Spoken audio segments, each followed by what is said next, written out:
ومن يتق الله يجعل له مخرجا ويرزقه من حيث لا يحتسب ومن يتوكل على الله فهو حسبه إن الله بالغ أمره قد جعل الله لكل شيء قدرا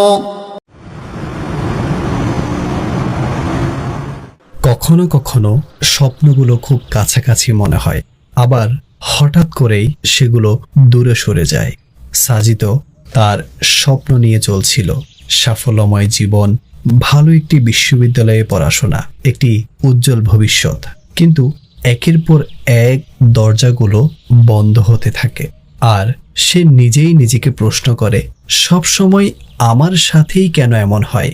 সব বন্ধু এক এক করে সফল হচ্ছে, প্রতিটি মুহূর্তে তার একটিই ভাবনা, যদি ভালো একটি বিশ্ববিদ্যালয়ে ভর্তি না হতে পারি তবে আমার কি হবে? এই ভাবনা নিয়ে সে তার বন্ধুকে ফোন করে বলে, রাতুল, সবাই তো ভালো ভালো ইউনিভার্সিটিতে ভর্তি হচ্ছে, চিন্তা হচ্ছে যদি ভালো ভার্সিটি চান্স না পাই, দেখি ভালো নেওয়ার চেষ্টা করতেছি।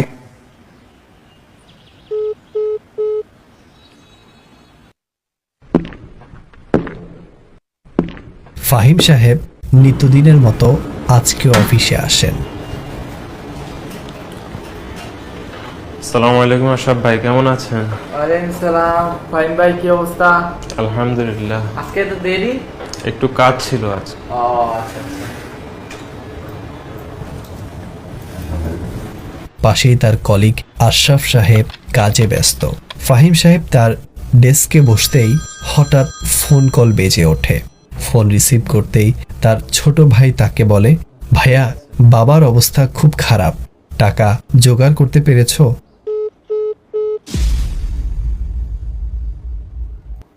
একটি ফোন কল কখনো কখনো পুরো জীবনটাই পাল্টে দেয়। ছোট ভাইয়ের কণ্ঠ এখনো কানে বাজছে, বাবার শরীর খুব খারাপ, যেভাবেই হোক টাকা জোগাড় করতেই হবে। মনটা ভার হয়ে আছে, আর মাথায় কেবল একটি প্রশ্ন ঘুরপাক খাচ্ছে, আমি কি করব? এই অবস্থা দেখে আশরাফ সাহেব তাকে বললেন, আরে ফাহিম ভাই, কি হয়েছে হঠাৎ? সব ঠিক আছে তো? দীর্ঘদিন যাবৎ বাবা খুবই অসুস্থ, তার অপারেশনের সম্পূর্ণ টাকা এখনো জোগাড় করতে পারেনি। এখনো সম্পূর্ণ টাকা ম্যানেজ হয়নি? না, এখনো ম্যানেজ করতে পারিনি। এখন কোথায় যাব, কি করব, কিছু বুঝতে পারছি না। يا رسول الله রহিম চাচা নিতান্ত ভালো একজন মানুষ, ইদানিং খুব দুশ্চিন্তা ও টেনশনে ভুগছেন। ব্যবসায় লস হওয়ার পর বিভিন্ন চিন্তা তার মাথায় ভর করেছে।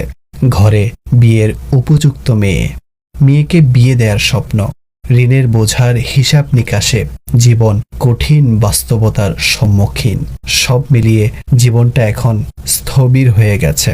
প্রতিদিন নতুন নতুন এক দুশ্চিন্তা, আর প্রতি রাতে অসহনীয় দুশ্চিন্তা। এমনই এক সকালে ঘরে পাওনাদার হাজির হয়ে বলল, আসসালামু আলাইকুম আঙ্কেল, কি অবস্থা, কেমন আছেন?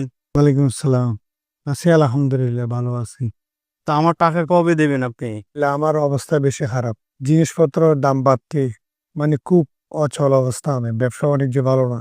আপনি টাকা পাবেন, টাকা দিব, কিন্তু আপনি আমাকে সময় দিতে হবে। এখন আমার ঘরে একটু উপযুক্ত মেয়ে, তার বিয়ের জন্য মানুষের কাছে হলাত করতেছি টাকা। ঠিক আছে আঙ্কেল, আমি তাহলে চলতেছি। হ্যাঁ, এবার সামনের মাসে 10 তারিখে এসে আপনি টাকাটা নিয়ে যাবো। يا الله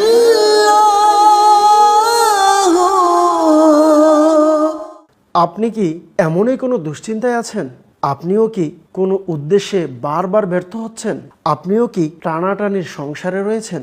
পারিবারিক সমস্যা অথবা ভবিষ্যতের চিন্তার ভার চেপে বসে আছে ঘাড়ে? আপনার কি মনে হচ্ছে সব পথ যেন বন্ধ? তবে চিন্তা করবেন না।